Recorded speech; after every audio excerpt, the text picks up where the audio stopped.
Nutrition Oversight and Departmental Operations entitled Examining the Benefit Cliff will come to order. Welcome, and thank you all for joining us here today. After brief opening remarks, members will receive testimony from our witnesses today, and then the hearing will be open to questions.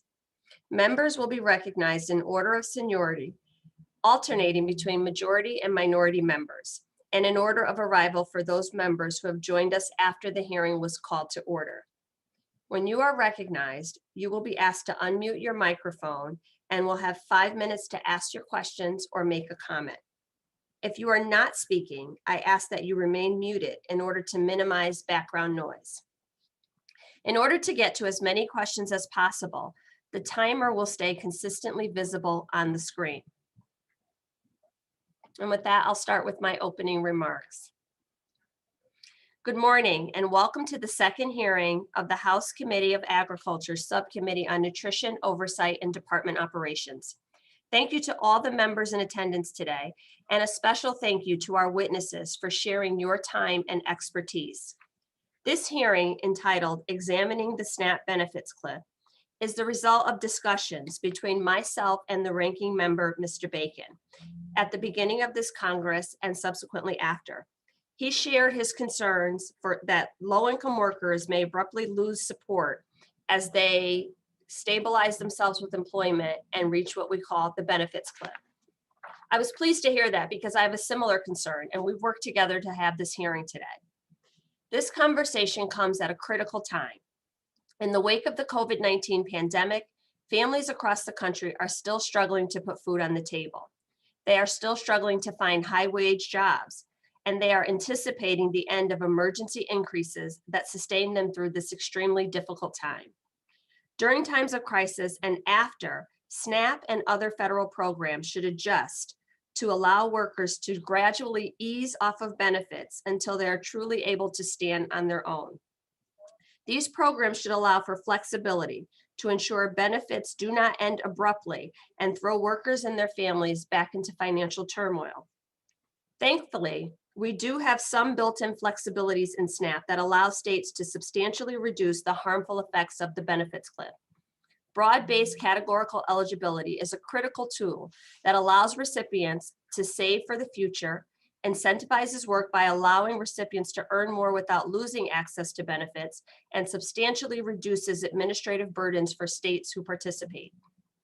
However, not all states utilize broad-based categorical eligibility, and there are always more improvements that need to be made.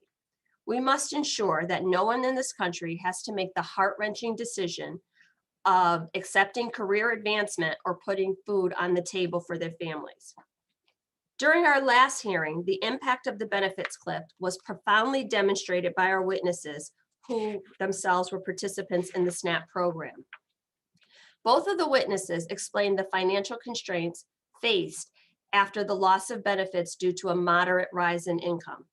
Our witnesses spoke about the need to calculate every dollar earned to be sure they did not exceed the exact maximum and lose hundreds of dollars of increased emergency benefits that help them to feed their families through this difficult time. Their stories highlighted the concerning realities many families will be facing in the coming weeks. Millions of families who benefited from SNAP benefits increases will see them abruptly go away, no matter if their economic situation has improved or not. In addition to the regular benefits cliff, SNAP recipients will also have to adjust to an additional COVID cliff as they attempt to recover from the last year. I am pleased that Mr. Bacon has expressed an interest in helping to address this problem, and together with this committee, we will work to craft solutions. To continue with this discussion today, we have today's panel of witnesses. We are fortunate to have 4 important points of view, including that of an economist, Dr. Hardy, 2 researchers, Dr. Guria and Mr. Randolph, and a SNAP administrator, Assistant Commissioner Brown, to help us understand the impact our decisions have on Americans' future and on the Americans who are receiving SNAP in their future as they navigate the web of social programs that provide support in times of need. As my colleague, Mr. Govern, has noted before, This combination of supports involves more than just SNAP and food security programs that fall under our jurisdiction. The cost of housing and childcare figure prominently into the long-term security of low-income families. Ensuring all Americans are able to attain sustainable financial stability requires an all-of-government approach. At the very least, it requires that we work diligently to strengthen these programs. I look forward to hearing more from our witnesses about the interplay between these vital supports and the impact of our shared goal to create effective, efficient federal policy that truly supports Americans in need.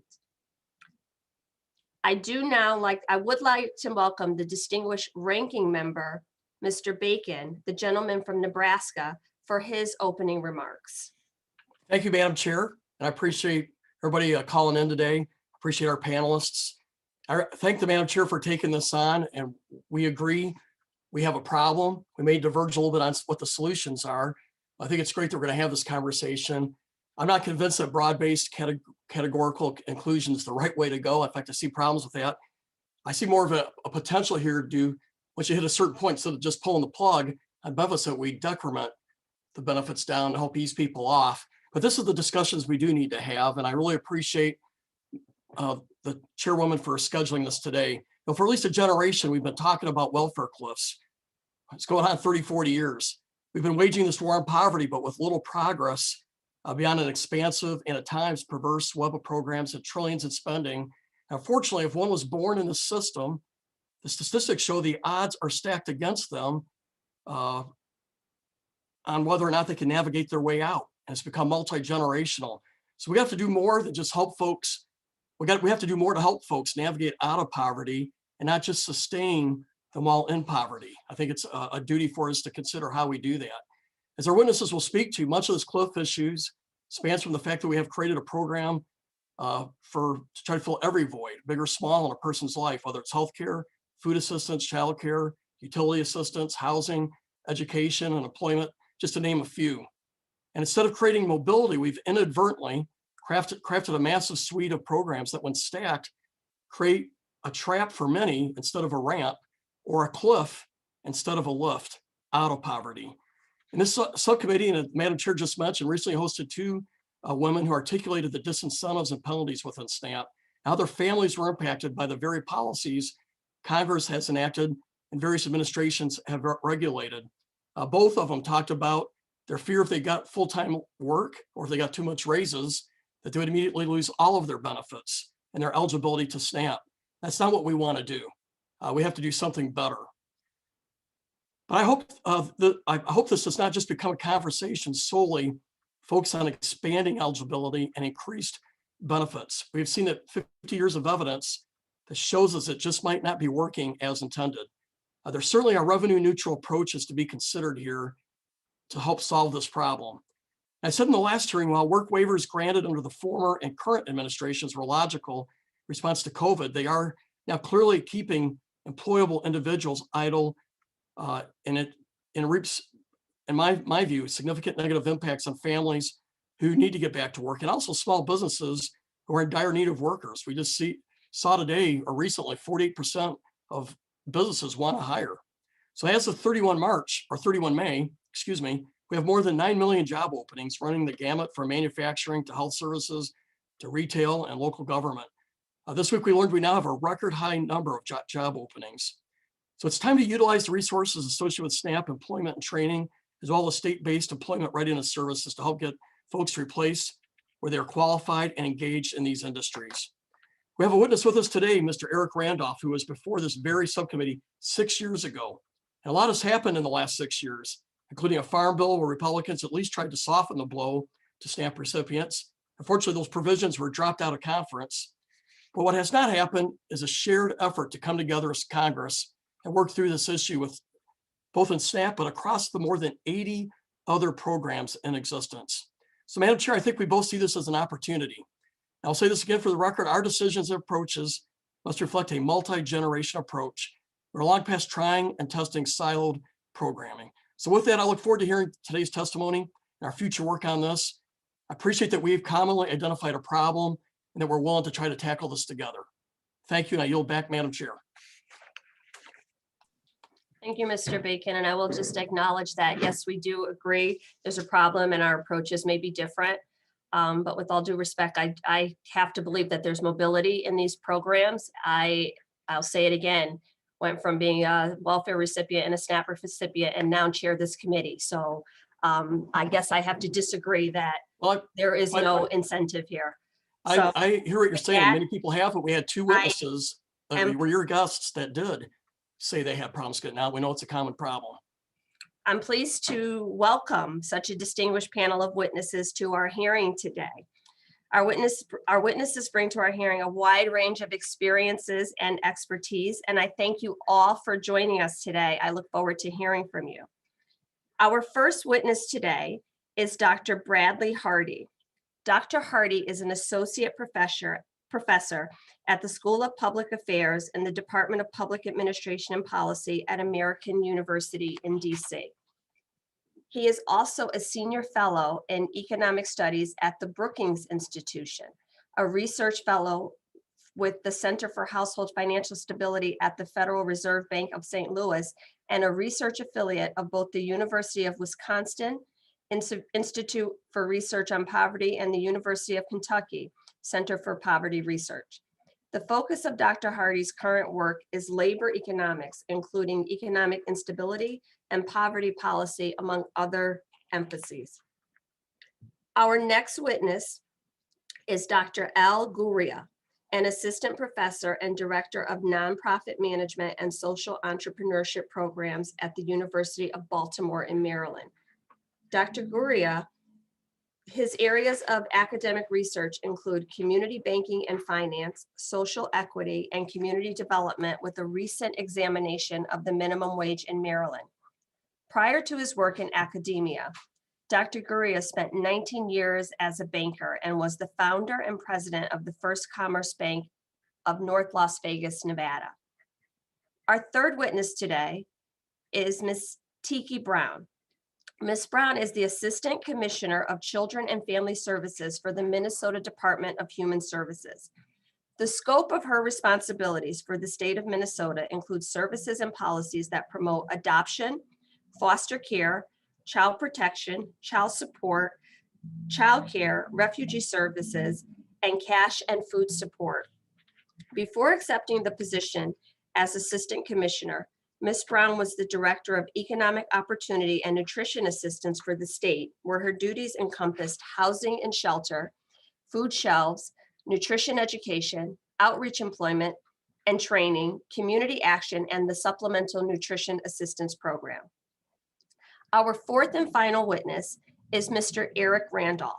Mr. Randolph is the Director of Research at Georgia Center for Opportunity in Peachtree Corners, Georgia. Mr. Randolph's experiences include serving as a senior fellow with the Illinois Policy Institute and an economic lecturer for New York College of Pennsylvania. He specializes in developing economic models to assist with the creation of public policy solutions through an understanding of governmental structures. Included in his past work are analyses of income for minimum wage workers for 23 states, systemic welfare reform, and work disincentives of welfare policies. Welcome to all of our witnesses today. We will now proceed to hearing your testimony. You will each have 5 minutes. The timer should be visible to you on your screen and will count down to 0, at which point your time has expired. Again, I welcome you all today. We'll begin with Dr. Hardy, and when you're ready, you may begin your testimony. Thanks. Chairwoman Hayes, Ranking Member Bacon, and members of the Subcommittee on Nutrition, I thank you for the opportunity to discuss benefit cliffs in the SNAP program. As you heard, I serve as an associate professor at American University, and for 15 years, I've been conducting research on economic instability and social policy, looking into programs like SNAP, the Earned Income Tax Credit, and TANF. So there's several points I'd like to emphasize today, briefly. Benefit cliffs are a concern for program participants who are worse off on the margin, as we say, when their earnings increase. These SNAP benefit cliffs appear to affect a relatively small number of participants. However, once we account for the social safety net programs and earnings are accounted for. So in practice, these benefit cliffs are relatively rare. They are problematic, and fortunately, they can be remedied.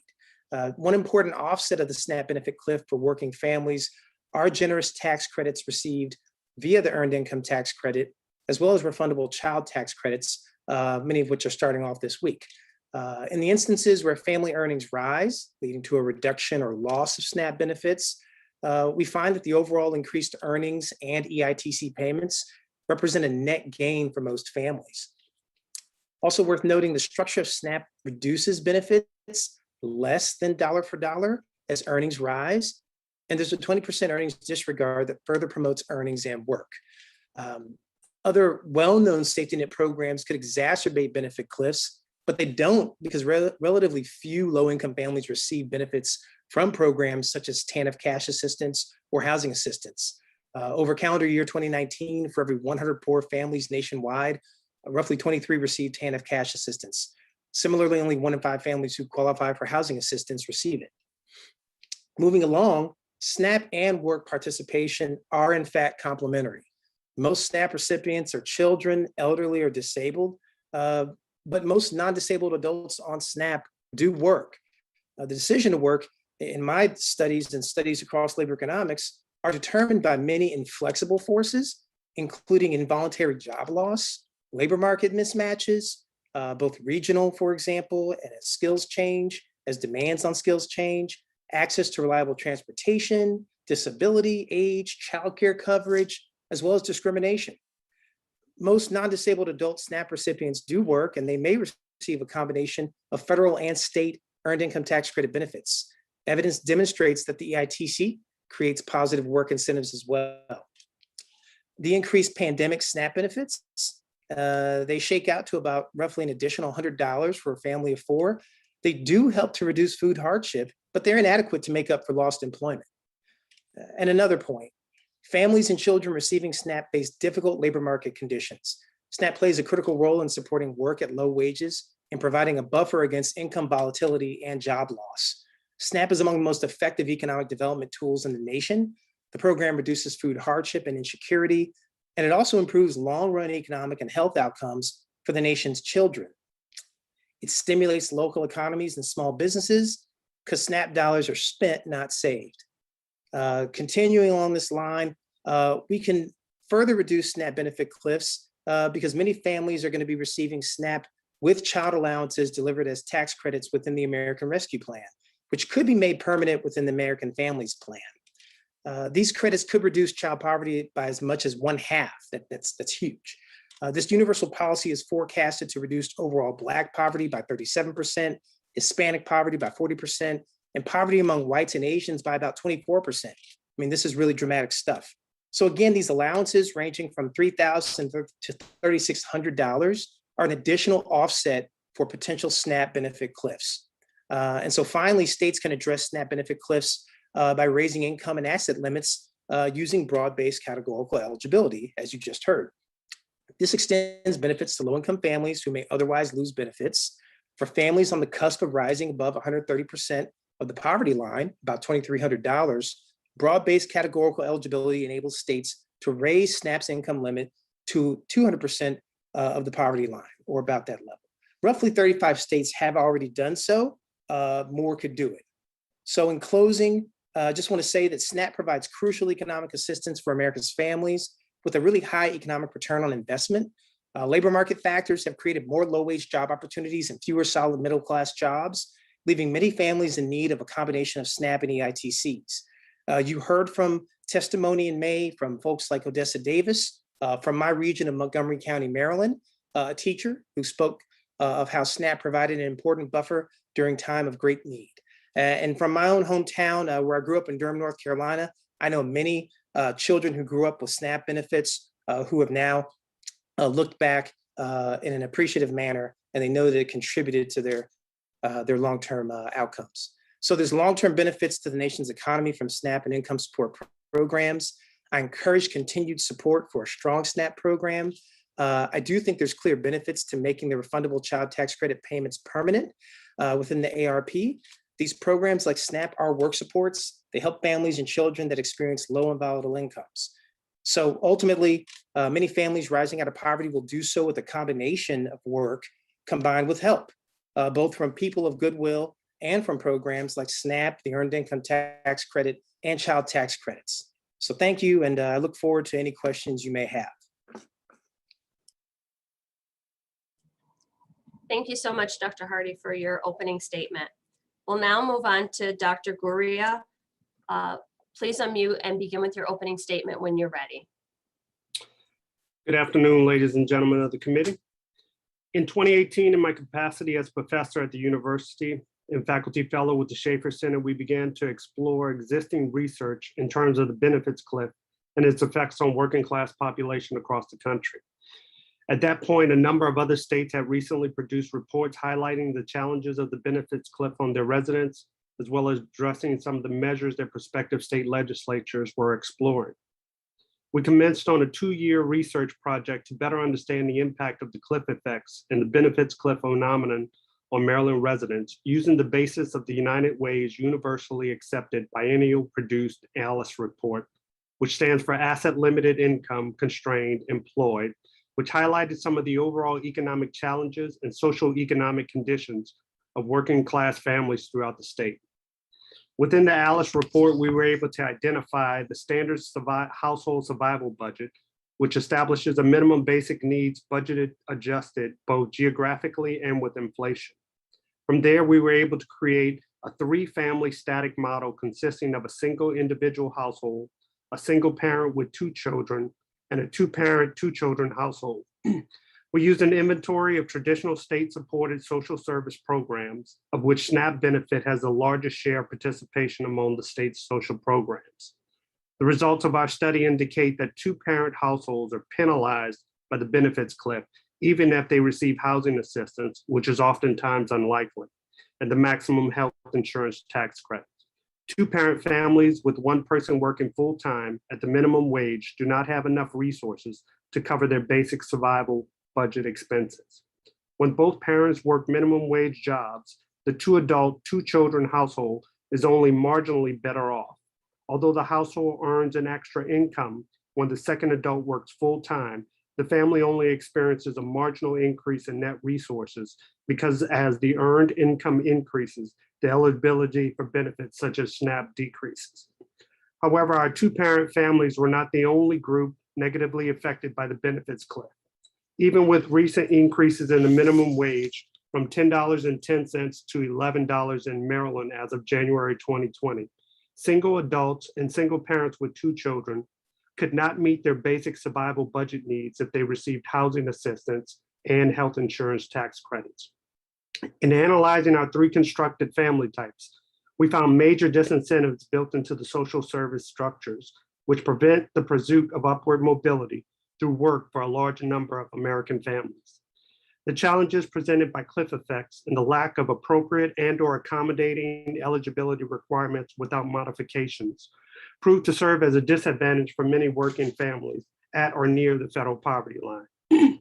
In Maryland, SNAP provides benefits to more than 884,000 residents, or approximately 15% of the state population. At the time of our study, 1 in 3 working households in the state cannot afford basic household expenses. Minimum wage jobs, even combined with government assistance such as SNAP, are often insufficient to meet their basic needs. Female-headed households are overrepresented among the state's impoverished population. The largest share of households with incomes below the federal poverty line are African Americans at 43%, who only make up 30% of the state's population, but make up 52% of SNAP participants and are especially susceptible to the benefits cliff given their disproportionate representation. Over the last year, since the production of our study, the country and our economy have experienced an unprecedented level of social and economic challenges. The surge in unemployment insurance claims, the demand for small businesses, the disruption in our education system, and the social impact on struggling families is unparalleled. However, our pre-pandemic data represents problematic results and the long-standing impact created by the benefits cliff phenomenon. Although the current economic data represents a very unique paradox as a result of short-term macro governmental infusion, with a predetermined expiration. It is my opinion that post-pandemic, the benefits cliff challenges present pre-pandemic are still relevant and will continue to remain consistent challenge among American working class families. I thank you for the opportunity to speak with you this afternoon to present our data, and I look forward to your questions. Thank you so much, Mr. Guria, for that testimony. I'll now move to Ms. Brown for your testimony. When you're ready, please unmute and begin. Thank you for the opportunity to share Minnesota's experience. I first want to share with you the words of Minnesotans who have turned to SNAP. In the words of Zoe, I get up every morning and provide for my daughter. The more that you work, the more everything goes up. If we try to make the amount of money to pay the rent that you just boosted up, why is that we lose food stamps because of it? Another parent, Jojo, echoed that saying, it's like the government handicaps you, so you're stuck in that part-time job. Their words underscore some important points. First, Zoe and Jojo work. That makes them very typical working age SNAP recipients. Almost 75% of the non-disabled working age adults turning to SNAP in Minnesota are employed or just recently lost a job. The majority of workers who rely on SNAP to supplement low wages or to get them through a spell of unemployment are concentrated in 4 industries: retail, hotel and restaurants, healthcare and social services, and temporary agencies. Workers in these occupations are also the least likely to receive unemployment benefits. In fact, even though low-wage workers are 2.5 times more likely to lose a job, they're only half as likely as higher-paid workers to receive unemployment compensation. The most important point that Jojo and Zoe make: work does not provide enough money to meet needs as basic as having enough food to feed their families. 3 important changes could make SNAP more effective at increasing the number of people who sustain work and at making it more possible for those workers to realize economic stability. The power of these 3 changes is in their combination, not as a menu. Number 1, increase the earned income disregard. Number 2, raise the gross income limit. And number 3, increase SNAP benefits. I'm going to walk you through a PowerPoint slide to illustrate the impact of these combined policies. And hopefully that should pop right up. All right, the sample is for a family of 3. In the graph, the SNAP household benefit amount is in the vertical axis on the left, and the household's monthly earnings are in the horizontal axis on the bottom. Next, the first line shows what happens in Minnesota as earnings increase under the current SNAP household benefit amount without any COVID-19 enhancements, and includes Minnesota's current 20% earnings disregard and our 165 gross income test. Next, the second line shows a 15% increase to SNAP benefits. Next, please, with the 165% gross income test that Minnesota has adopted under broad-based categorical eligibility and SNAP's 20% earned income disregard. The 15% increase to benefits has pushed the cliff out further, but the 20% earned income disregard has still allowed a significant reduction in SNAP benefits while the family is still below the poverty line. Next, the third line shows how the cliff would move further out if SNAP no longer used the 15% increase, that's a COVID benefit, but use the same earned income disregard that's applied in Minnesota's TANF program. Minnesota took this disregard formula from the federal Supplemental Security Income Program. That sort of uniformity across federal programs would make sense. It pushes the cliff out further, but it's still a sharp cliff. Next, the fourth line shows the Social Security income disregard, but also applies the 200% gross income limit, the maximum allowed under broad-based categorical eligibility. Now the cliff starts to soften to a slope. Next, the fifth line shows what it would mean to continue with the SNAP 15% increase coupled with the Social Security income disregard. Without the higher gross income limit, the cliff is still steep. Next, this final line shows a full combination of the 15% increase in SNAP benefits, the higher earned income disregard, and the 200% gross income limit. We see the greatest graduation in the cliff with this combination. And PowerPoint, please. There is one other critically important cliff to worry about. That is what happens to the SNAP benefits of someone who arrives to us in severe financial crisis, relying not only on SNAP, but also on cash assistance. SNAP helps us buy groceries. SNAP cash assistance pays the rent. Both are necessary to get out of a crisis, but SNAP counts every dollar of cash assistance against the food benefits. SNAP should disregard cash assistance payments until a household is above the poverty line. Broad-based categorical eligibility has allowed states to demonstrate improved SNAP policies, such as implementing the higher gross income limits and waiving the asset limits. The success of these efforts should be coupled with federally initiated improvements, including increased benefits, a more effective earned income disregard, and not offsetting benefits against below poverty level cash benefits. Thank you very much. Thank you so much for your testimony, Ms. Brown. And I would now like to welcome our fourth and final witness, Mr. Randolph. Thank you for being here. Welcome to the committee. When you are ready, you can unmute and begin your opening statement. Hi, Madam Chair, may I share my screen at this time for a PowerPoint? Committee, can you help with, can we stop the clock just I- until he figures I have out what he's going to do? Okay, Yeah. thank you. Yeah. All right, thank you. Thank you, Madam Chair and Ranking Member Bacon, for your comments. I really liked your comments to begin. And also I'd like to thank the other witnesses. I was listening to what you were saying, and all the committee members for this opportunity to present testimony today. My name is Eric Randolph, and I'm the Director of Research for the Georgia Center for Opportunity, GCO for short. We are a nonpartisan, nonprofit organization that works to remove barriers to ensure that every person, no matter their race, past mistakes, or circumstances of their birth, have access to quality education, fulfilling work, and a healthy family life. Our work in the local communities, sorry, I gotta keep up with my slides. Our work in the local communities and with other nonprofit organizations who serve underserved communities teach us how to define our work and our research. One such area where we have heard from clients, other nonprofits, and employers is that of the unintended consequences of safety net services. These include stories about honest, hardworking individuals giving up higher pay in fear of losing benefits, known, of course, as the benefit cliff. We, like many of you in the subcommittee, understand the need and value of safety net services. And of course, SNAP is among the most important ones, if not the most important one. Many people whom we work with each day rely on these services to meet their nutritional needs and to help make ends meet.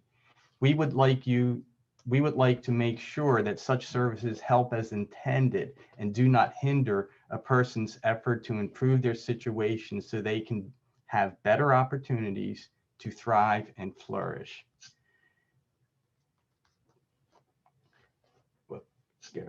There we go. Sorry.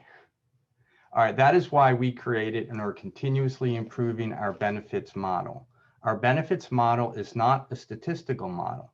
It is a computational model that converts program rules into algorithms, tells us how much a family, based on its characteristics, can receive in benefits from 14 major means-tested assistance programs.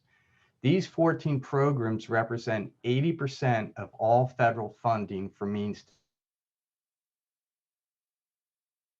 which anyone can access at benefitscliffs.org. Here on this slide is one scenario that shows a SNAP benefit cliff as well as a subsidized childcare cliff. In this specific scenario, a single mom with 2 children would need at least an additional 9.6% pay raise to overcome this SNAP benefit cliff. Safety net programs interact in unanticipated ways, which makes it complicated. The more safety net programs we feed into the model, the more cliffs emerge over a range of earnings, and some of the cliffs can be quite severe.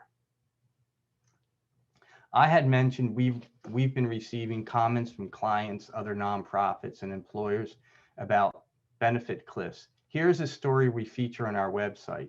It's of a single mom unable to accept a pay raise simply because it means she wouldn't be able to maintain housing support for her and her young son. We believe that when the design of a program violates the intent of the program itself, it needs to be fixed. And we believe that when it interferes with the ability of persons to get ahead, it is dehumanizing. This slide gives another example. It shows the current circumstances with the SNAP program, where a family of 4 faces a monthly loss of $782. This cliff is at least 27.5% of the family's earnings. I have outlined in my written testimony a number of observations and recommendations for you to consider. I will now highlight 2 observations and 2 recommendations. One, I have outlined, one, obviously, benefits must always taper off consistently and gradually as income rises. 2, not so obviously, starting benefit values when income is 0 that are too high make it much more difficult to find solutions. 3, you may want to consider reinforcing existing U.S. code on demonstration projects to address the SNAP benefit cliff. Currently, GCO is collaborating with nonprofits in Texas and Louisiana on solutions where we could use more federal flexibility, such as blending human services with workforce services. 4, consider also to reinvigorate SNAP work requirements to help people improve their circumstances where they will no longer require assistance. To wrap up my comments, I'd like to say that solving benefit cliffs will not be easy, and I commend you for undertaking this topic today. We believe our research and modeling can help you understand benefit cliffs and marriage penalties better, and importantly, help you find solutions to these problems. I look forward to answering any questions you may have.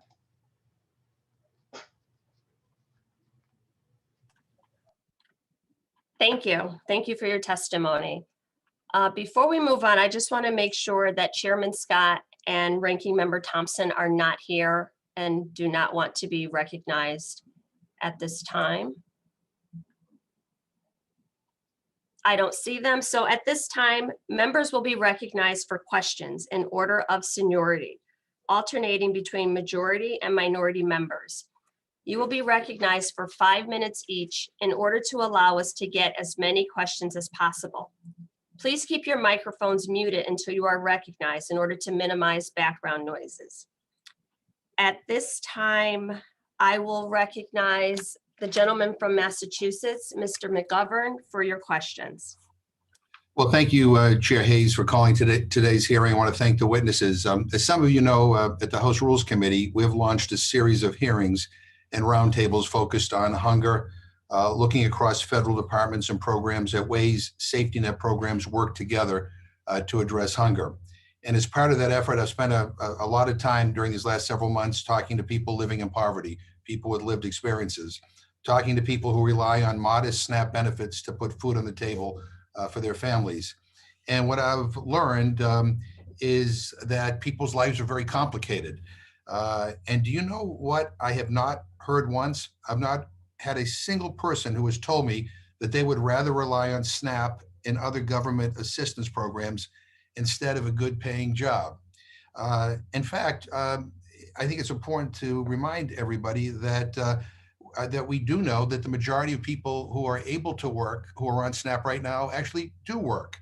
We've heard we've heard some talk about a culture of dependency here today as a resulting from SNAP. But the fact of the matter is, it's simply not true. The average person is on SNAP less than a year, and 3/4 of recipients work within a year of receiving a SNAP benefit. I think we can all agree that a good paying job is one of the surest ways out of poverty, but let's be clear here. There isn't a shortage of Americans looking for work. There's a shortage of Americans willing to work for low wages with no benefits, no health care, no child care, and no protections, and especially during a pandemic. And for decades, America's working families have been getting clocked by stagnant wages, disappearing benefits, and shrinking savings. So if some workers are demanding jobs that treat them with dignity and respect, jobs that actually allow them to get off of government benefits for good, all I can say is, it's about damn time. In fact, what we've heard from the witnesses today is that SNAP supports work. Broad-based categorical eligibility helps to mitigate the SNAP cliff. And yes, we've heard that while SNAP is well designed, there can be further improvements made, like increasing benefit levels and increasing income limits to make the program even more effective. So I think one of the challenges we have is we need to look at this issue holistically. And that's why I'm calling for a White House conference on food, nutrition, hunger, and health, because ending hunger will be a whole of government approach, will require a whole of government approach. And a White House conference will help us look beyond the jurisdiction of this committee and really help us explore the interplay between federal programs that Dr. Hardy spoke about. So I'm hopeful that such a conference will be able to help Congress get out of this mindset where struggling, people are and their struggles are disparaged and diminished.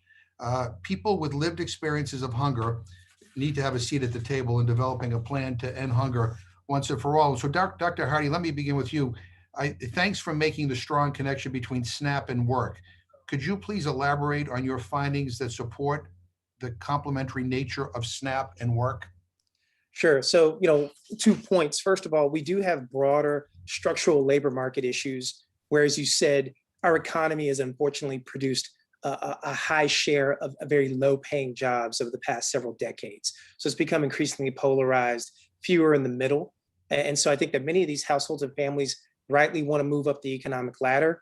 There are promising programs. Work Advance is one example that can try to connect anchor employers, with workers so that they can move up that economic ladder.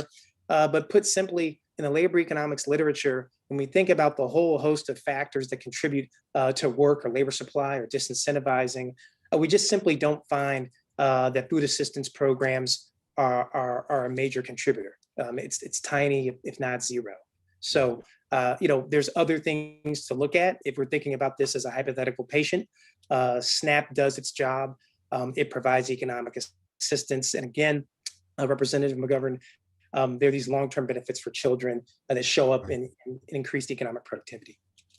Yeah. And let me just say, SNAP is not some generous benefit. The average benefit is about $1.40 per person per meal. It's been increased as a result of the American Rescue Plan.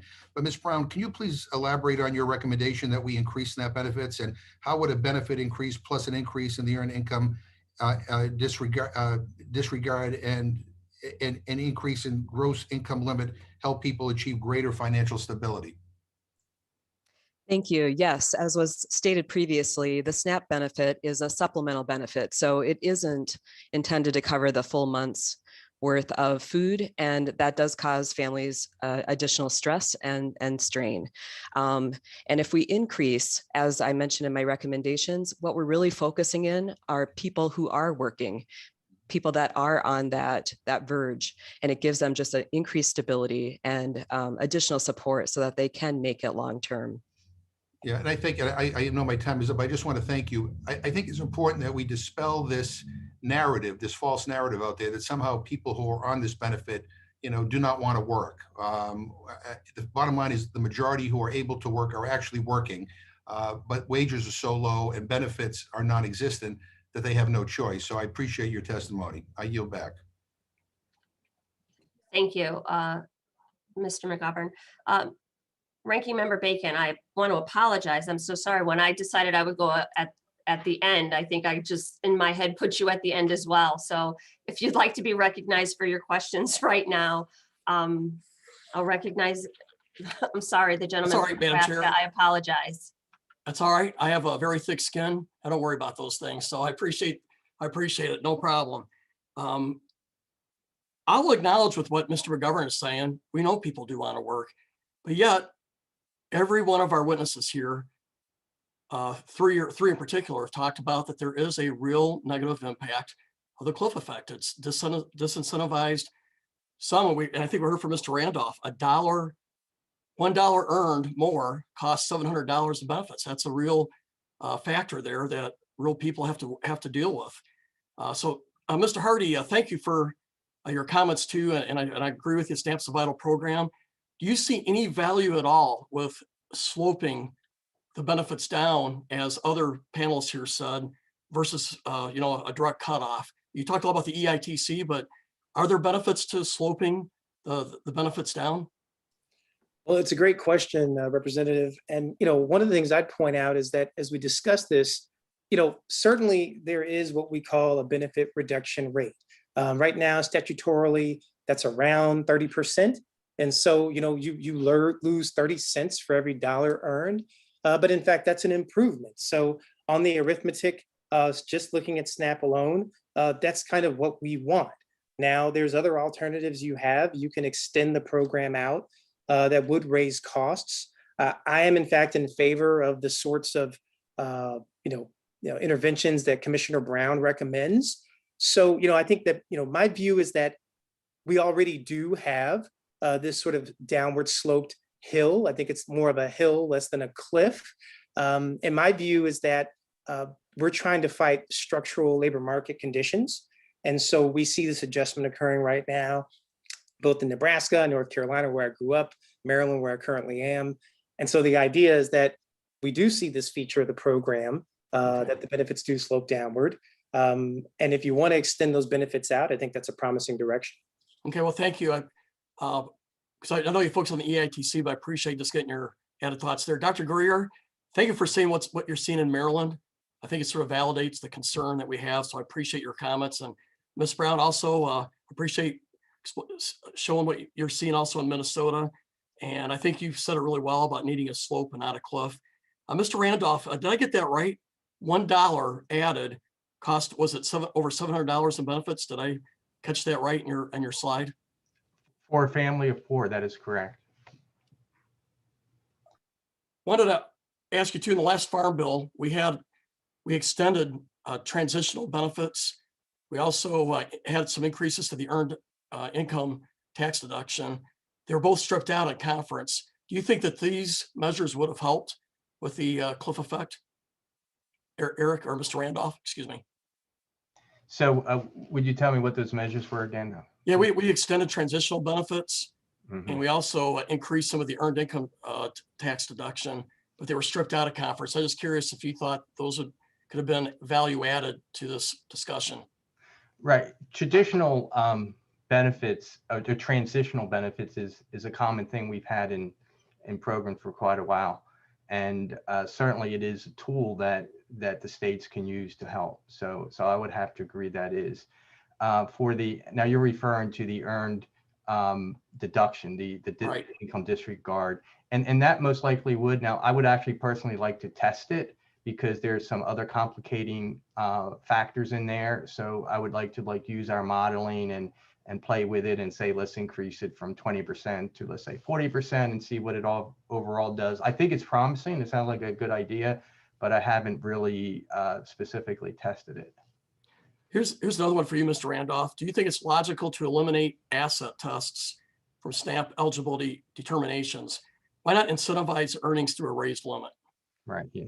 So I like to actually call them excess resource tests, because that's actually what a number of the states call them. And when I worked at Pennsylvania's Department of Public Welfare, for example, that's what we called them, an excess resource test, because I think it kind of emphasizes, it's not that you're trying to penalize people for having assets.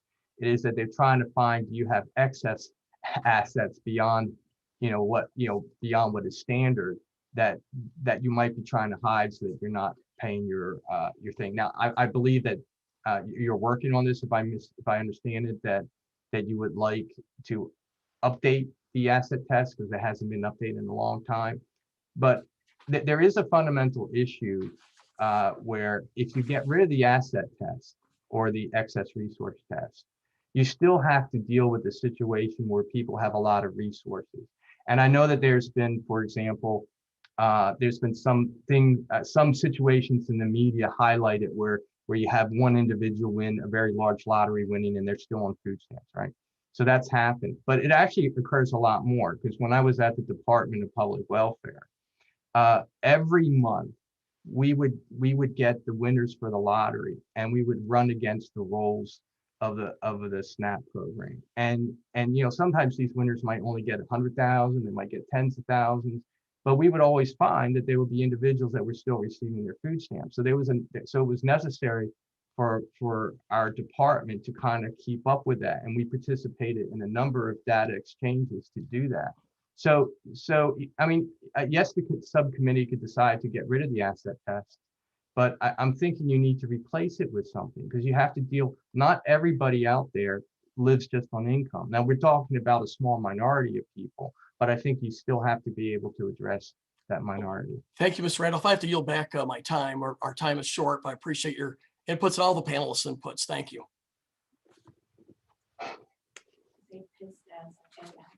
Thank you. Thank you for that, Ranking Member Bacon. At this time, I will recognize the gentleman from the Mariana Islands, Mr. Sablon. I don't know if you have a question or if you are going to yield as you said before. If you do, I'll take the time. All right, I yield to the chair my time. Although this is a very good hearing, Madam Chair, I yield my time to you.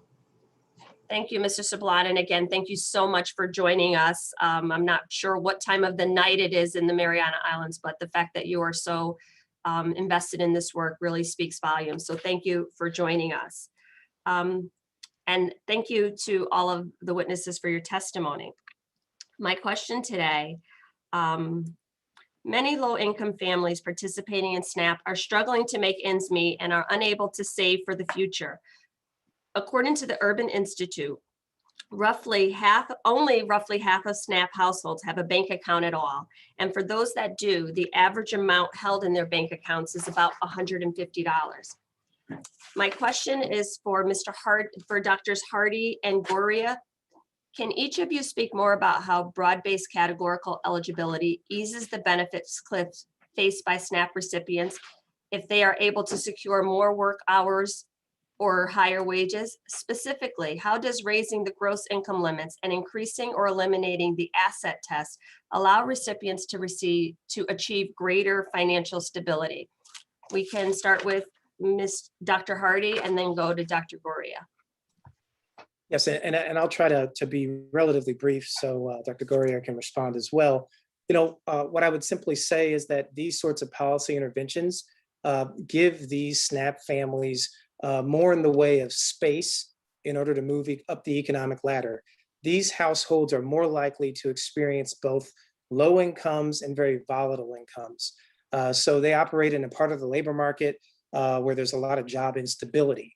And so when you think about broad-based categorical eligibility and expanding the ability to have additional assets, you're talking about ways to give these households additional buffers. Those are buffers that can help them in their day-to-day expenses. These are buffers that help families provide the resources for their children to learn and ultimately move out of poverty. And importantly, these are the sorts of findings that we have within the economics literature that programs like SNAP have been causally linked to improving long-term economic outcomes, precisely what we want in public policy interventions. And so this, as you suggest, Representative Hayes, would be a boost. Yeah, and along those same lines, when we talk about broad-based categorical eligibility, Dr. Hardy talked about the benefits of the recipient and the ability to pursue greater employment opportunities, but it also provides greater flexibility for the states. We've seen the ability to provide greater limits. When the previous illustrations of the curves, the higher limits allow for smoother cliffs, allowing recipients to increase their benefits over a longer period of time that allows them to make greater transitions and pursue more work opportunities that might not otherwise be there. The broad-based categorical allows for some degree of savings to be accumulated. That also creates a stability in our research when we talk about the ability to meet the sustainable or survival limit. That's a recipient that has no ability to deal with any unexpected expenses that occur. So that broad-based categorical limit allows for some degree of accumulation of savings that allows an individual to transition some of those unexpected expenses as they pursue work opportunities in the field.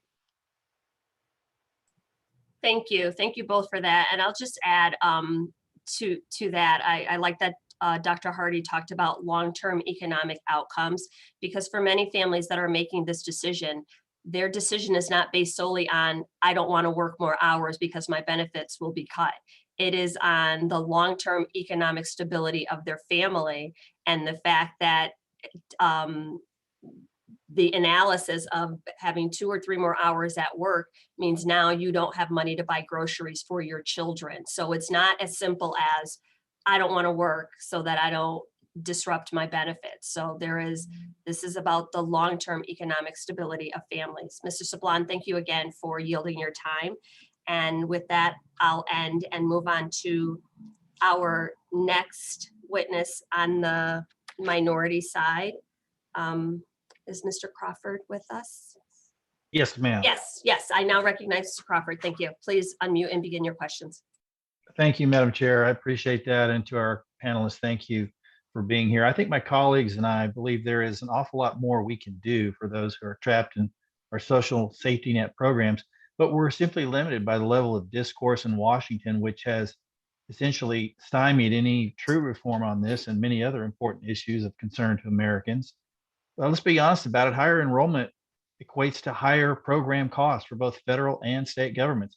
And no one should equate that with helping people. Why not preserve the program for those who need it and use those savings to invest in job training, childcare, and other necessary supports and services? For any witness that wants to comment on this, why do we see so many differences in program administration costs across states? Can we assume that states are truly looking at their populations and providing solutions that meet their needs?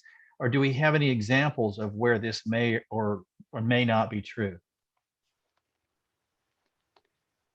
Sure, I'll take a stab at answering that question. So thank you for that question. That's actually a difficult question to answer, I believe.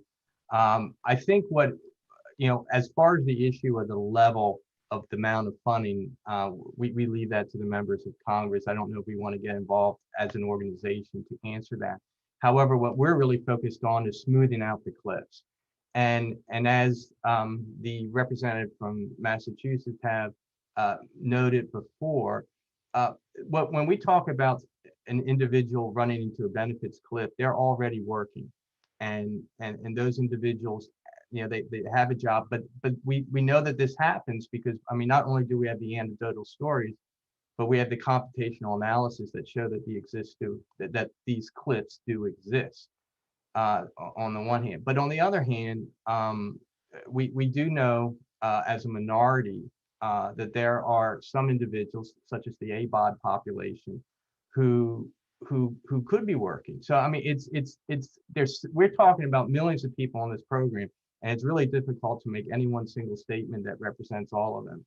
But we do know that there are individuals that could actually work that are not working. So that's kind of why we have a recommendation to reinforce the work requirements, a recommendation to focus on the training.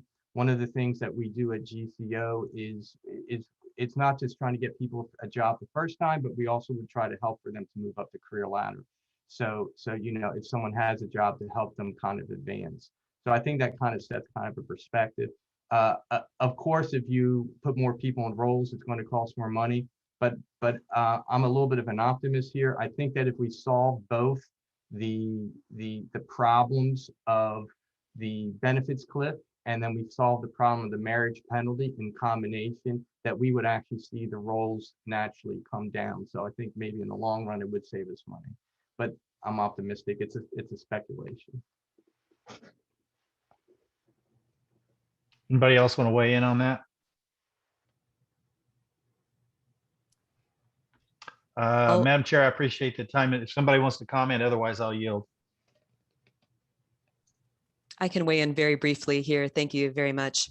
I just wanted to make the point of, as was mentioned, right, the SNAP program exists to expand and contract. And so that flexibility is critically important so that when individual states or labor markets experience difficulties, the program is vital so that it's there for people during that time. And as was stated before as well, people are on the program for a short period of time. And so we do want to preserve that ability for people to come to the program when they need it and then move off when they can be self-sufficient. Thank you very much.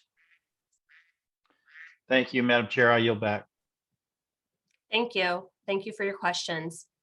I now recognize, it looks like the gentlewoman from North Carolina has returned. We'll recognize Ms. Adams for your questioning. If you want to unmute and begin.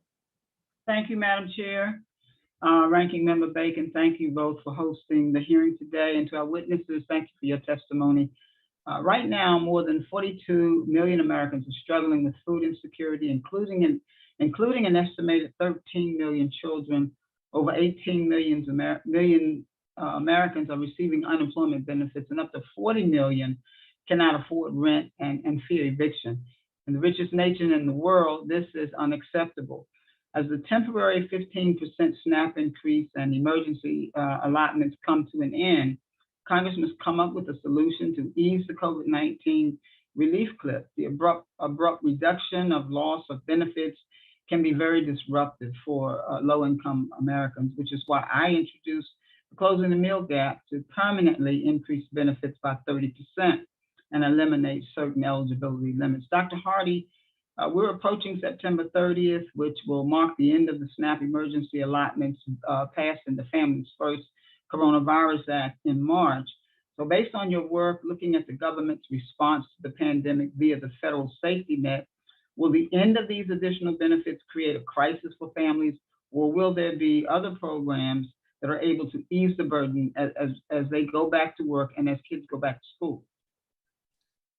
Well, I appreciate the question. I admit that this is absolutely complex, and economists and others are going to be monitoring this over the summer and the fall. Now, you do have child allowances coming through the ARP that are going to be quite helpful for many families with children, $3,600 for younger kids, $3,000 otherwise. But that's not a permanent solution. It will help some of these issues of benefit cliffs. I would just say, Representative Adams, that we've known for a while now in research that low-wage workers, families working the low-wage labor market have had increased expenses, transportation expenses, for example, increased housing expenses. And so I do believe that proposals like those you've put forth are going to be really viable and important to think about whether it's time to consider a boost in those SNAP benefits. They do respond to the business cycle, as Commissioner Brown noted. And we do see folks who absolutely, if they have the job, if they're making sufficiently high earnings, they don't need the benefits in the first place. So I do think you have a situation where multiple things can be true at once. The programs can be helpful. People could prefer to not need them, and ultimately some may move off.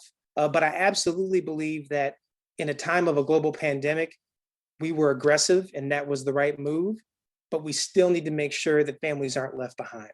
Thank you very much. Ms. Brown, can you elaborate on your recommendations that Congress increase the earned income, disregard, raise the gross income, and increase benefits? Certainly. Thank you, Representative.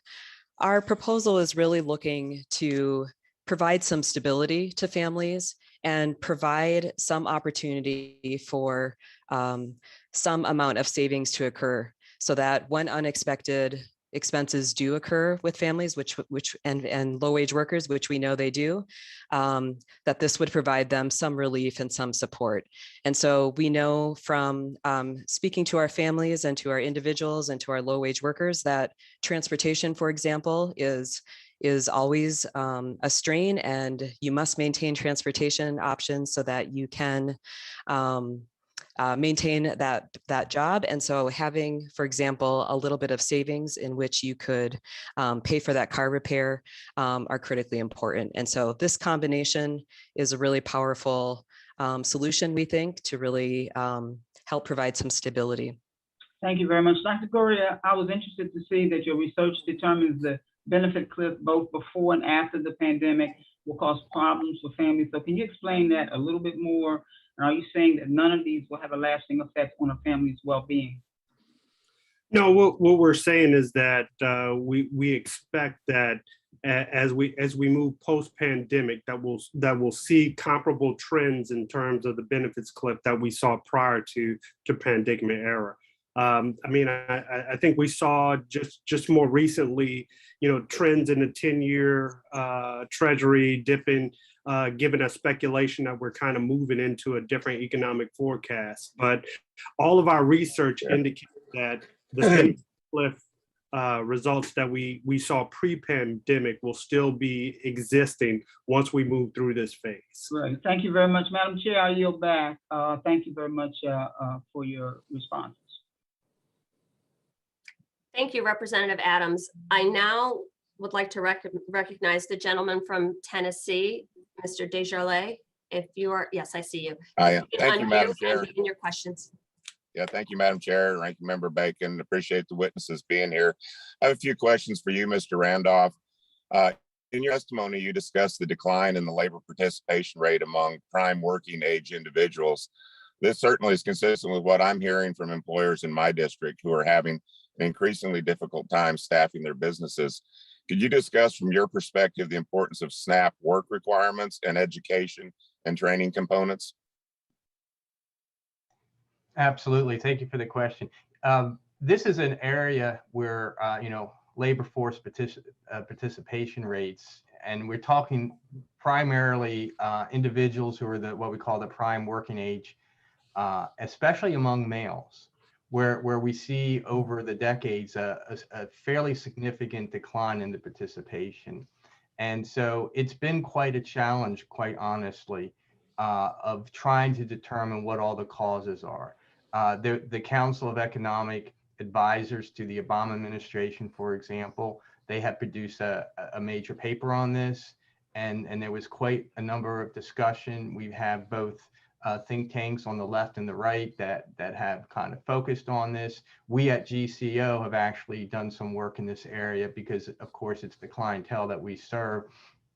And one of the things that these studies have pointed out is, the role of safety net programs. And so knowing that we do have certain kind of cliffs and that there may be certain things that we actually have with the food stamp program, I don't think we can eliminate that it's a possibility that the food stamp program, we could at least, let me say it this way, we could at least use it as a tool to try to help these individuals. And in fact, I believe that if we look at the experience of Maine, the state of Maine, and the experience of the state of Kansas, they had actually applied the ABOD rules after the Great Recession. They were the first two states to do it. And there is measurable success. They actually kind of measured the number of individuals that they got to be employed that were, the ABOD population. Right, and we tried, as you probably remember, to do this in the last Farm Bill, and unfortunately, I think there was a pretty good plan there that got stripped out. So maybe we can revisit that at some point. You also bring up pandemic SNAP waivers, which allow states to give recipients the maximum allotment for SNAP. In your opinion, how do these waivers lead to SNAP benefit cliffs? Well, what the waiver allows is that it allows the states to give the maximum benefit to anyone who qualifies for food stamps. And so that means that whoever loses it loses that maximum benefit amount. And that's why the one slide showed that for a family of four, the monthly benefit is $782. So that's the amount that they would lose. And I believe all states actually sought waivers for this program. So it's pretty much across the board. Okay, and your testimony also included a series of recommendations specific to SNAP related to the penalties associated with employment. Thinking more broadly, what role do local and state governments play in moving families towards economic mobility? Yeah, that's a great question. I would like to focus maybe just on the state.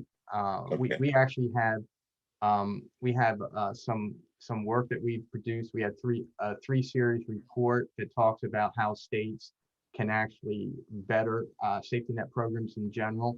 And one of the components is we recommend a integrated eligibility system. Georgia has the Georgia Gateway, so we're kind of halfway there. We're moving in that direction. A lot of other states are moving in that direction.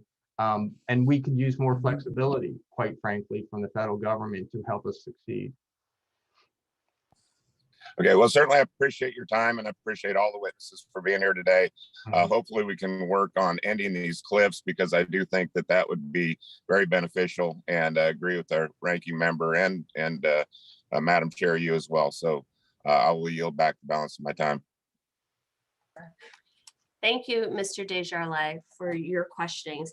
I now recognize the gentlewoman from New Hampshire, Ms. Custer, if you want to unmute and begin your questioning. Great, thank you very much, Madam Chair. As we begin to slowly emerge from the depths of the pandemic, we've come away with a new appreciation for the vital role that SNAP plays in our country. Millions who suddenly lost their jobs or had their hours cut as our economy shut down had to rely on SNAP for the modest benefit it provides to help put food on the table for their families. In 2019, the average SNAP benefit for recipients in my state of New Hampshire was about $1.22 per meal. And even with the 15% maximum increase allotted by the economic rescue package, this is still anything but luxurious. As our economy reopens and businesses are able to start hiring again, it's more important than ever to help families on SNAP avoid the so-called benefit cliff as their wages and hours rise.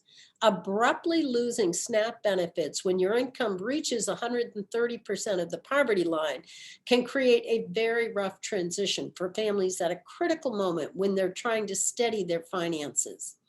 Thankfully, New Hampshire and the vast majority of states have instituted broad-based categorical eligibility, or BBCE, a policy that allows families just getting by to continue receiving SNAP benefits at a gradually reduced rate as their incomes rise and stabilize.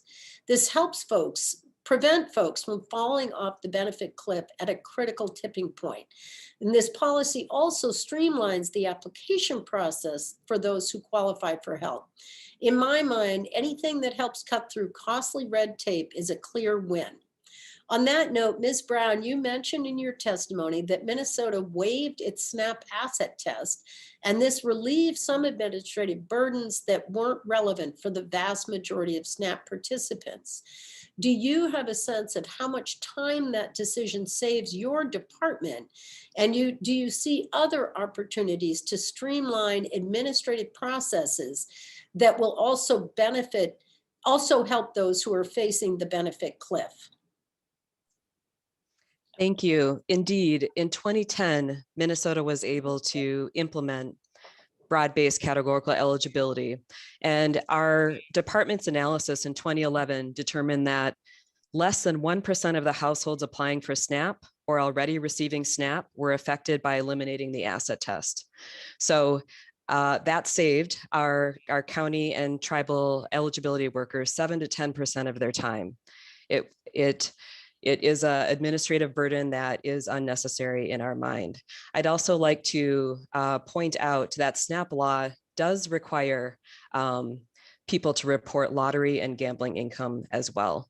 And so broad-based categorical eligibility has been a great flexibility for states to utilize and streamline the program and make the program work for their state and help impact our families. We have approximately 50% of our population are children. And again, when we reviewed our data, if we did not have broad-based categorical eligibility, nearly 35,000 Minnesotans would not receive SNAP benefits. The majority of them would be children. Thank you. Thank you very much for the work that you do. I also want to ask Dr. Guria about your research, which highlighted the benefit cliff that faces families in Maryland, in which both parents work jobs at or near the minimum wage.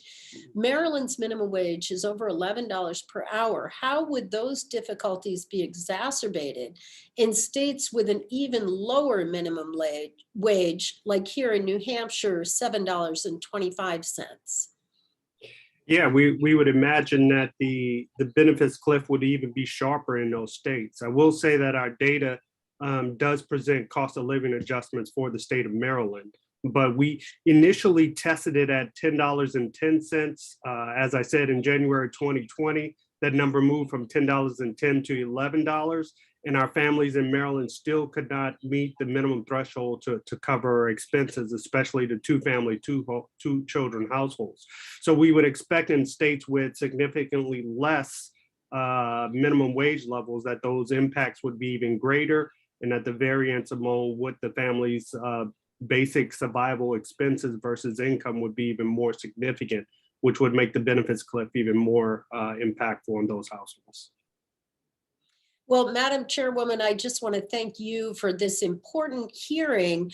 Here in New Hampshire, I can tell you that the people who have lost their jobs during COVID or are trying to make their way back into the workplace, this benefit cliff really has a devastating impact. And we want our children to grow up strong and healthy and to be learning and working hard in school and to be wonderful employees in the future to continue the comeback in our economy. So thank you. I appreciate this and I yield back.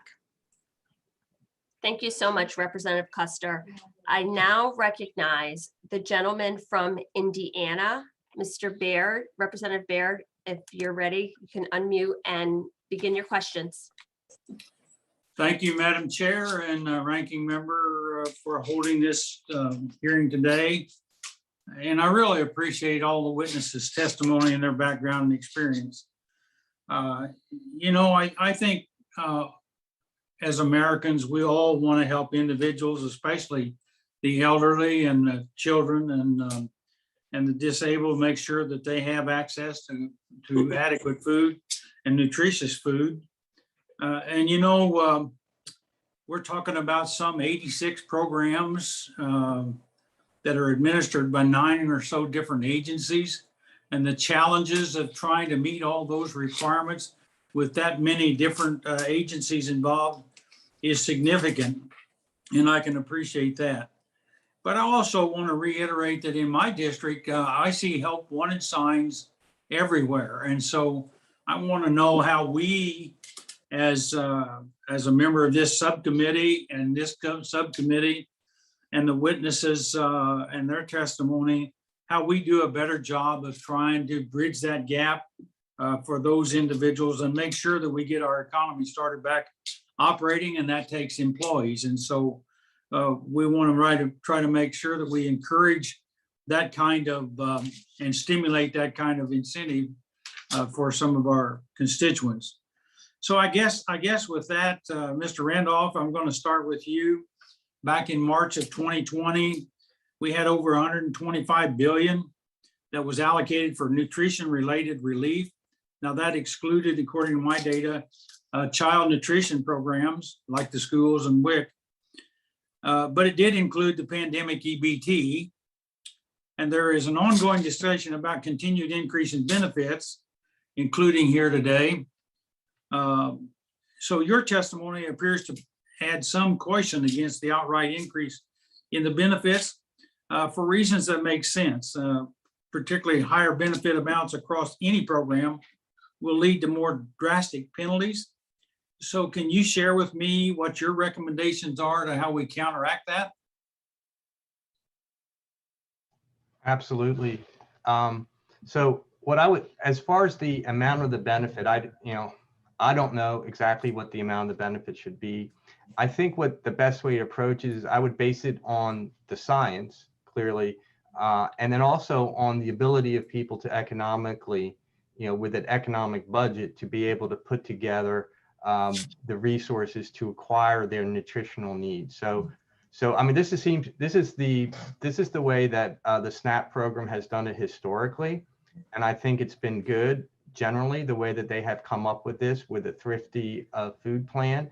So I mean, what I would do probably if I were in the administration is, I would have 2 panels. I would have one that consisted mostly of nutritional scientists and have them tell me, based on the most recent science, What is the, how can people meet their nutritional needs? And then I would have a second panel made up of maybe have a social worker, have a number of individuals who lived on food stamps, and actually have them, come up with a plan of how to obtain those nutritional values.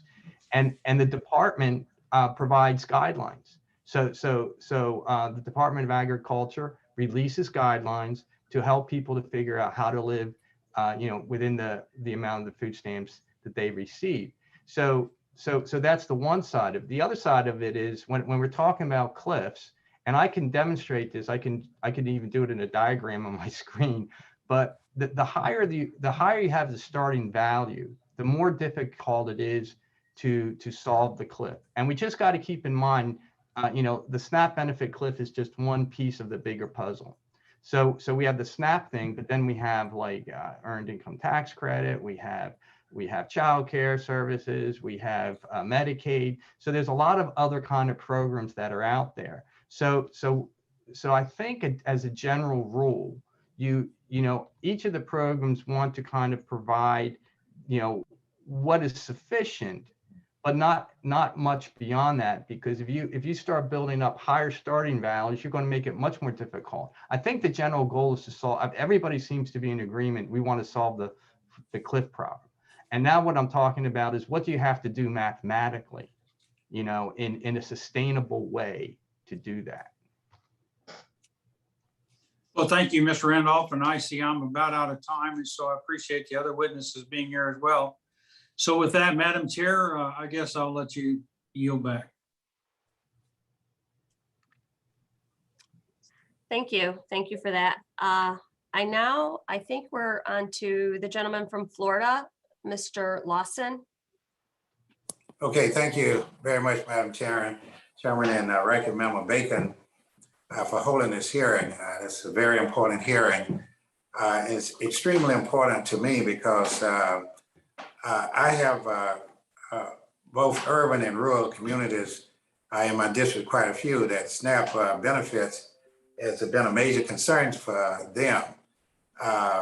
And this is for all of the witnesses. Can you explain how categorical eligibility can support households that are struggling to put food on the table? Throughout COVID-19 pandemic, SNAP has been a lifeline for many Americans and has ensured access to healthy food for many families. But I will go back to the first part of the question. Again, following, can you explain how categorical eligibility can support households that are struggling to put food on the table?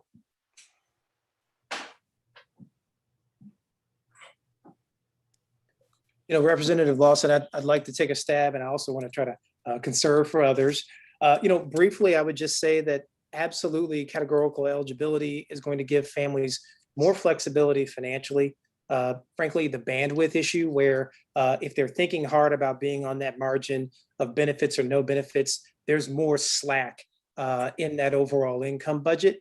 So that's going to be hugely important for families that are trying to work and make ends meet. And so that gives more space, raising that income limit up to as much as 200% of the poverty line.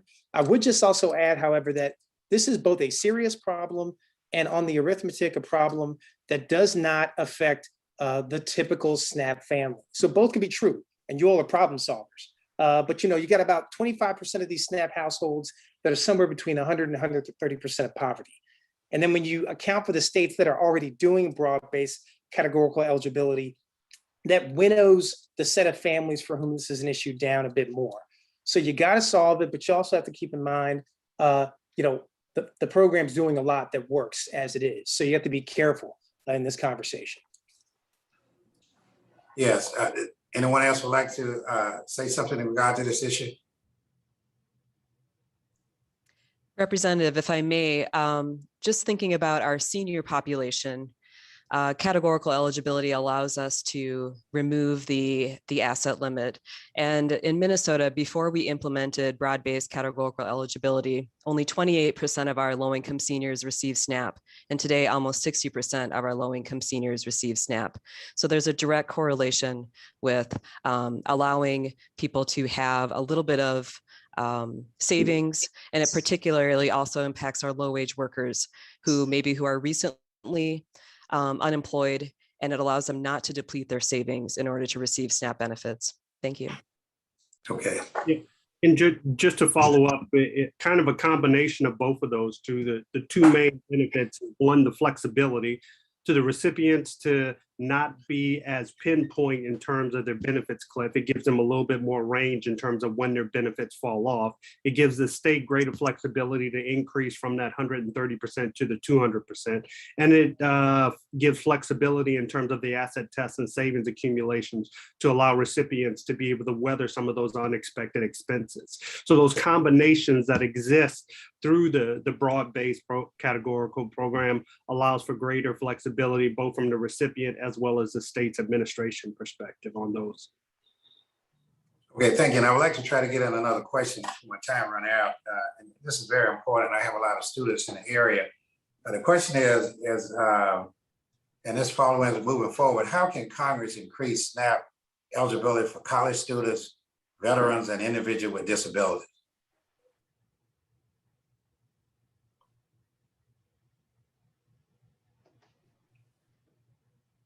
Anyone want to take a crack at it? I'll take a first crack at it. When we look at students, we've known traditionally students have had a difficult time in accessing SNAP, in part because of the struggle between working and going to school.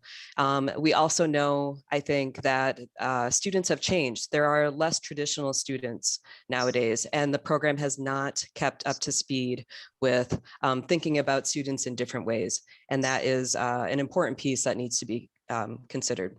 Thank you. Okay, so as we mentioned earlier, do y'all agree with the fact that we ought to have a White House conference on SNAP?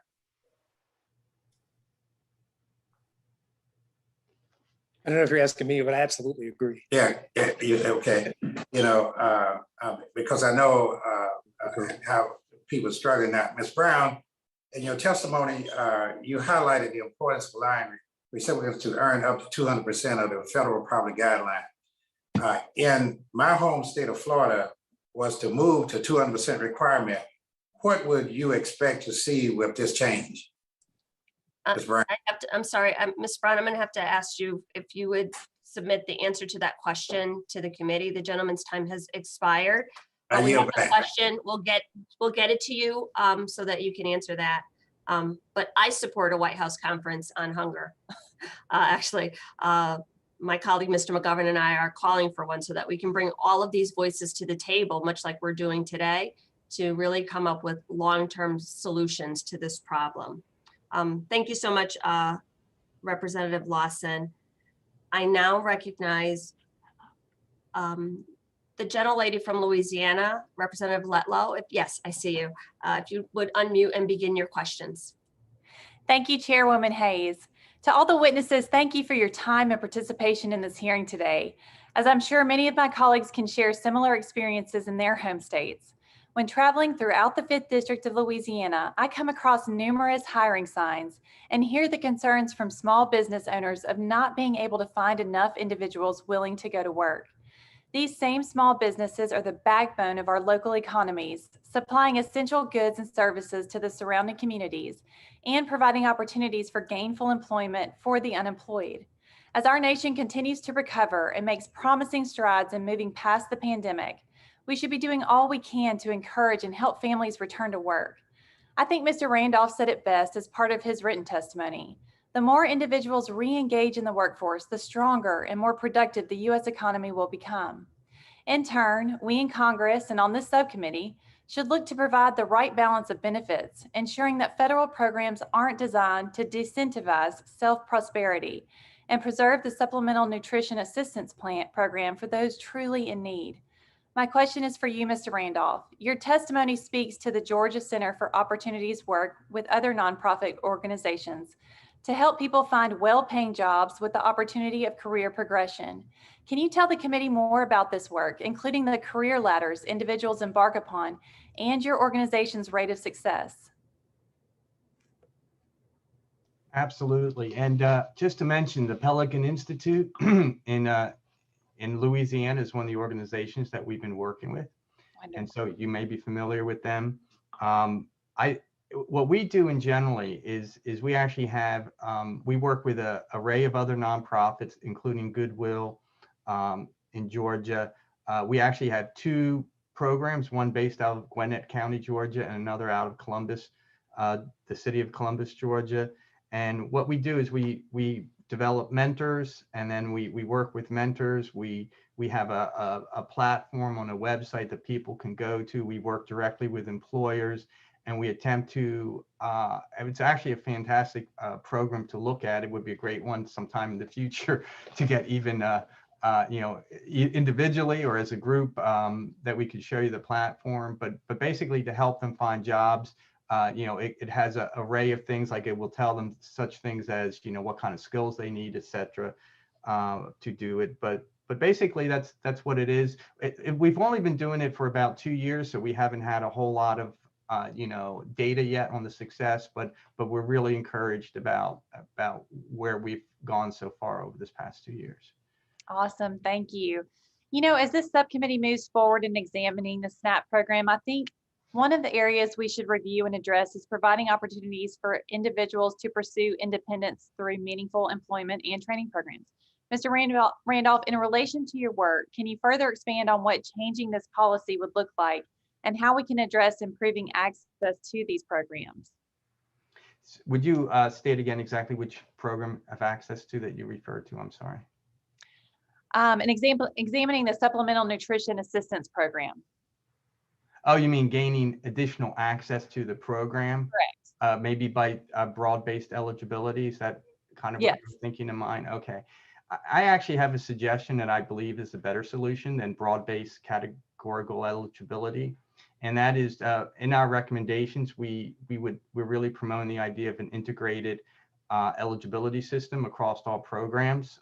Georgia has developed the Georgia Gateway, for example. And if states move in this direction, it really would make, I believe, obsolete the idea of broad-based eligibility. So I would encourage the subcommittee to consider that as another option to it. And just one other thing I like to say, they're using the term that the way that they're using broad-based eligibility appears to be different than what it was traditionally. And so I would like to find out more about the flexibility they built into the system. Originally, it was a system like, for example, if someone was on a TANF program, then they would, we already vetted them for assets and income. And so they would automatically apply, qualify for SNAP because there was no communications between the TANF program and the SNAP program. So prior to integrated eligibility, it kind of made sense. But as you develop your systems, it really doesn't make as much sense. But it sounds like from the other testimonies that that they're doing something different with it. And I would like to actually learn a little bit more about it so that, and maybe analyze it a little bit more. Thank you so much, Mr. Randolph, for sharing. It's encouraging to hear the great work you are all doing to help individuals get on the path of financial stability and growth. I yield back my time. Thank you. Thank you, Representative Lutlow. I now, recognize the gentleman from Illinois, Mr. Rush. I want to thank you, Madam Chair, for this very outstanding and provocative and informative hearing. My question is directed to Ms. Brown. Ms. Brown, I'm working to reintroduce my bill to strengthen SNAP by increasing the daily allotment and allowing for hot and prepared foods to be purchased as part of the program. In your opinion, would these changes be helpful? And what other policies would you suggest that I include to strengthen SNAP and to ensure food security for the most vulnerable among us? Thank you. I agree that Adding some additional flexibilities for the purchasing of hot foods with SNAP would be greatly beneficial. We know that in Minnesota, our homeless population, 30% of which are working, I will note, often have difficulties in finding food that they can prepare in homeless shelters or in other situations. So having some flexibility with the types of hot foods that can be prepared will greatly support that population. Thank you. Dr. Hardy, from your testimony, I believe that you will agree that SNAP is extremely important for workers in low-wage jobs who often lack benefits such as paid sick leave and lack stable hours and are disproportionately people of color. Do you agree that SNAP work requirements just lead to families that are going to bed hungry? Can you expand upon how SNAP is a vital resource for supporting working families and the issue of work requirements in SNAP? How can the Congress really effectively, proactively deal with this particular issue? Well, I appreciate the question. And what I would say is that my view of the program design and the evidence is that SNAP work requirements, in my view, undermine the functioning and the efficiency of the program. The program actually does ebb and flow with the business cycle. When we have high job loss, we see greater SNAP use. When the economy improves, we see SNAP use go down. And so this is a really nice feature of the program. So I appreciate that question. I think work requirements and SNAP are the wrong way to go. But I also want to speak to the economic situation we face. My colleagues and I think a lot about this. Everyone on this committee is concerned about it. I think that's one uniform area of agreement. We see an adjustment occurring right now in the US labor market, perhaps long overdue. There were quite flat and relatively low wages for less educated workers in certain retail and food services sectors. And so, right now, even in my own conversations with business owners, actually in Georgia, many moons ago, I was a student at Morehouse College, and I know business owners in Georgia. And, many of them have said, it was a challenging situation. And at the same time, it's a market. And so they've adjusted. They've raised wages. They're looking at automation. It's not to say that this is easy. We're coming out of a pandemic. We're going to be probably dropping some of these economic relief payments. Other things might persist. But I think the broad point is that we are in the middle of an adjustment. Anchor employers are going to begin showing up in larger numbers. Our 4-year and 2-year universities are going to have more students on the ground. That'll have a stimulative effect for the economy as well, more foot traffic. And so I think that this is really a wait and see situation. So absolutely there's shortages, but we're also in a market, we're in an adjustment. And I think we're seeing adjustments that make quite a bit of sense. Thank you. Dr. Guria, Congress is well on its way to approving what we call the child tax credit. Is SNAP and the child tax credit on a colliding course, or how can they be used to cooperatively to increase in the total well-being of our American citizens who certainly will rely on both of these programs? Yeah, just to address briefly, because I know we're running out of time. A big part of our particular research talks about the coordination of benefits and resources, not just SNAP, but complementary resources that also exist. I believe Mr. Randolph talked about the Gateway in Georgia. In Maryland, we have the 2-Gen programs, and all of these programs are designed to coordinate eligibility and benefits for the greater benefit of the recipient. So. Thank you, Madam Chair. I yield back. Thank you so much, Congressman Rush. And now I will recognize the gentlelady from Florida, Representative Kamek, if you're on. Can you unmute and begin your questions?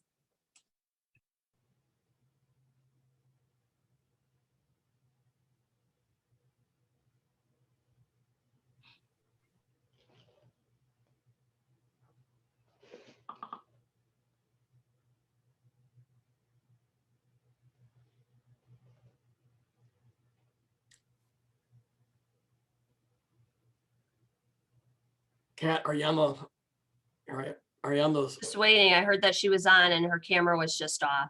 So Representative Kamick, if you are available to begin your questions. Okay, so with that, I will yield myself 5 minutes for my questions. We've heard a lot today in this hearing. Thank you so much to all of the witnesses on the panel for joining us. And it shows that flexibility is even more critical in the context of COVID. I hope that as a Congress, we are not using traditional metrics or doing things the way we've always done them when we've seen how detrimental it has been for families and how life-sustaining emergency pandemic benefits have been for so many people. I think we have a responsibility to legislate in the now, not in the same way that we've done for the last 50 years. In the coming weeks, SNAP recipients are also preparing for another benefit cliff, the COVID cliff. At the end of September, recipients will potentially face an abrupt end to increased SNAP benefits provided by Congress in our emergency relief efforts. This is particularly concerning for low-income Americans who are among the hardest hit by COVID-19 and are still struggling to find high-wage employment and shield their families from food insecurity.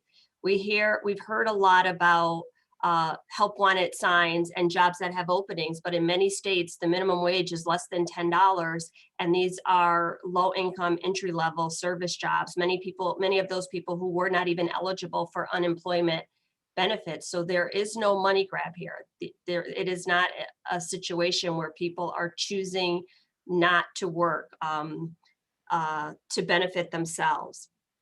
My question is for Ms. Brown. In Minnesota, you and Governor Walz have worked closely with USDA to ensure this important pandemic relief does not end for recipients before they are able to get back on their feet.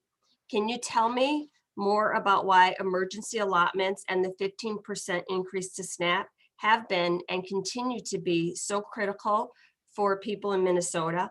And what are your concerns as we face a sudden end in September? And I will just add before I turn it over to you that on this committee, we've been working on legislation that will support caregivers and foster parents so that children, it's the Care for Kids Act that the ranking member co-sponsored with me to make sure that families who are caring for children that are not their own will have automatic redetermination eligibility, and that's not, and kids will eat in school.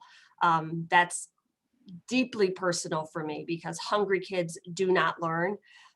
So I was happy that the ranking member joined me in this legislation, and we are working to make sure that we are identifying gaps and working to close them. So can you just tell us about how the 15% increase has helped people in your state? Certainly. Thank you very much. And thank you for your comments. In Minnesota, we have seen just a great relief with that, with the pandemic supports that have been provided to our citizens. Certainly, it required a lot of information. It is a little bit confusing when there are multiple programs coming out, but the majority of our recipients have been so grateful. With the pandemic, with the uncertainty that has been put in place with people, with the additional food needs that people have needed to do with regards to their children not being in daycare, in school, with work being closed, just a lot of instability has occurred. And so these benefits have been extremely critical, and we hear every day how grateful people are to be receiving them.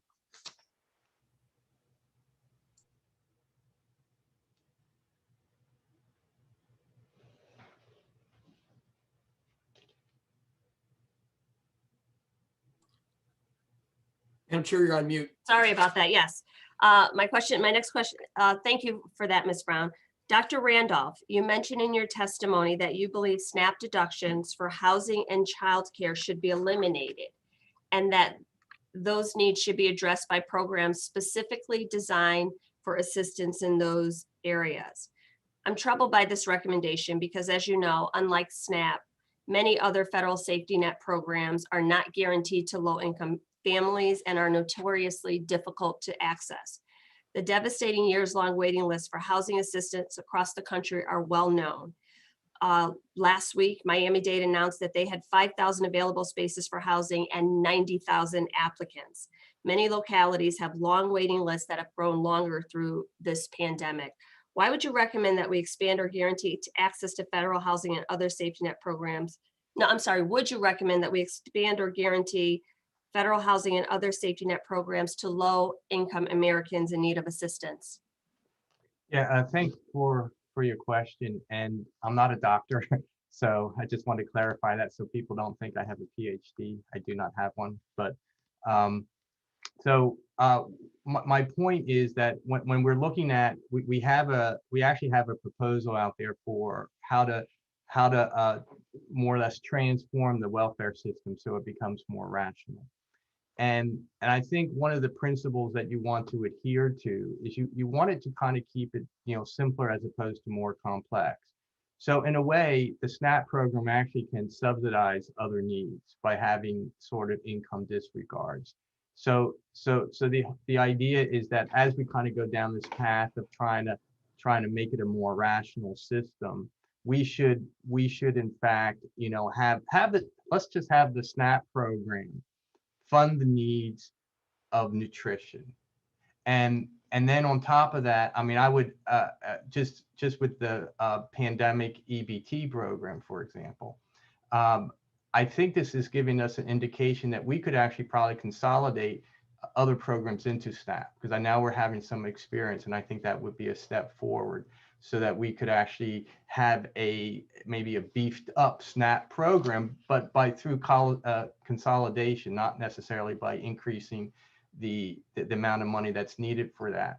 And for the child care and the housing, we actually have some proposals on how to reconfigure it. I would not recommend expanding the Section 8 program as it is. I think there's a lot of problems with the Section 8 program. It's probably beyond the scope of this hearing, and as well the child care. There's certainly some issues with the child care program as well. Thank you for those remarks. I have so much to say, but my time has expired and I yield back. I will recognize the gentlelady from Florida. I think she's back. Representative Kamick, if you would like to ask your questions, please unmute and ask your questions now. Thank you, Madam Chairwoman. I appreciate it. Thank you so much for your patience and very good to see my colleagues. It has been a while. I look forward to seeing you all next week. I appreciate our witnesses and your testimony here today. I'm going to basically summarize my remarks quickly and jump right into questions. Several of our small business owners across my district have come to me here recently with the same problem in the last few months: labor. Positions remain unfilled, job openings remain open, and the shortage of labor continues on. Now, I hazard a guess to say that many others in this hearing today have heard similar concerns from their constituents. Now, we all know that changes made to SNAP amid the pandemic helped Americans through an unprecedented time and challenges in our country. However, I am very deeply concerned that unless a serious effort is made to return SNAP to its original intended purpose, we're moving into an era of lifelong dependence on federal programs where it is accepted and even encouraged, and incentives to help people get back to work and on their feet are set aside. Now, in the spirit of moving our economy forward and helping Americans get out of dependence and back to work, I submitted an amendment earlier this year as part of the budget reconciliation that would appropriate $3 billion to SNAP employment and training rather than to continue the increases in benefits. Now, sadly, the amendment failed to a wave of spirited no's from my colleagues in the majority. Now, I have heard it said by a number of my colleagues on both sides of the aisle that programs like SNAP are not a handout, they are a hand up. And to that, I wholeheartedly agree. Prolonged welfare dependency is no way to rebuild an economy. If any fixes to SNAP should be made, they should be made in the spirit of helping Americans get back to work. accrue savings, and exit the program as productive, successful members of society. Now, Ms. Brown, I had a question for you here, and I want to thank you for your testimony here today. I was looking on the screen in the grid of where you found where you're at. You're up in the upper right-hand corner. So as I'm sure you're aware, and I know you've talked a little bit about this today, both through the state and this committee's own conversation, a gentleman in Minnesota was able to receive a more than nominal SNAP benefit for many months due to Minnesota's use of broad-based categorical eligibility. Now, I say this not to garner personal attacks on the man, but to further demonstrate how sometimes solutions cause more problems. In Minnesota, any and all households within 165% of poverty level are provided with a domestic violence brochure, regardless of what households that household's circumstances are. And while we constantly hear of the necessity of services and supports that meet the household needs, we have a patchwork of 44 state policies that provide 44 different funded pieces of paper that never truly meet or really strive to understand that particular family's needs. So it appears that we may need an overhaul, at least across a handful of programs well beyond SNAP. I'd like to hear your thoughts on that. Thank you. I would agree that the overwhelming paperwork can be difficult, right? With the multiple different paperworks that need to be turned in, different timing, that can be very burdensome, both for our eligibility workers, for state offices, and also for participants themselves. However, I stated before, only 1% of people were impacted in Minnesota by our asset test when we reviewed it in 2011, shortly after we implemented in 2010. I would also agree that additional improvements need to be made on a continuous basis, and some of those have occurred with the inclusion of states to review lottery winnings, for example. But I do believe that the overall impact of 35,000 Minnesotans being able to receive SNAP far outweighs the 1% or less of individuals who perhaps are not being entirely truthful with all the information that they're sharing. But this is part of this is part of our program, and this is part of what we need to do, is just continuously look at what we're doing and how to improve and how to move forward to better serve. Thank you. Well, and Ms. Brown, I appreciate your response. Being in the position that you are, we mentioned, multiple states have different programs. Is there a conversation that you have with your colleagues in other states about best practices and models that we can apply and adopt practices? Absolutely. That is an ongoing conversation. And I do think after 10 years or 11 years of utilizing broad-based categorical eligibility, there is a time to look to say, can we make some uniformity across all of the states? We have a lot of evidence and a lot of information from all of the states who have implemented, 40 states, I believe, across the nation that have taken this effort. Excellent, thank you. And I know with that, my time has expired. Madam Chairman, thank you so much for your patience and graciously allowing me to answer or ask my questions and submit a statement. Thank you. Thank you. We're happy to have you and all the other members who have joined. That actually concludes all of our member questions. I thank the panel so much for your time and your expertise in this area. Before we adjourn, I invite the ranking member to share any closing statements he might have. Thank you, Madam Chair. And I do appreciate the panelists today. I thought it was very educational, and I also appreciated the great questions from our colleagues. What I think I heard today was 3 of the 4 panelists made a pretty clear case there is a cliff effect, and maybe a 4th said there was a little bit of it. But I think between at least 3 today made a pretty clear case. Also, our 2 panelists that we had a month or 2 ago that were guests of the majority, I think made a strong case as well. So I think we were onto something, and I appreciate that.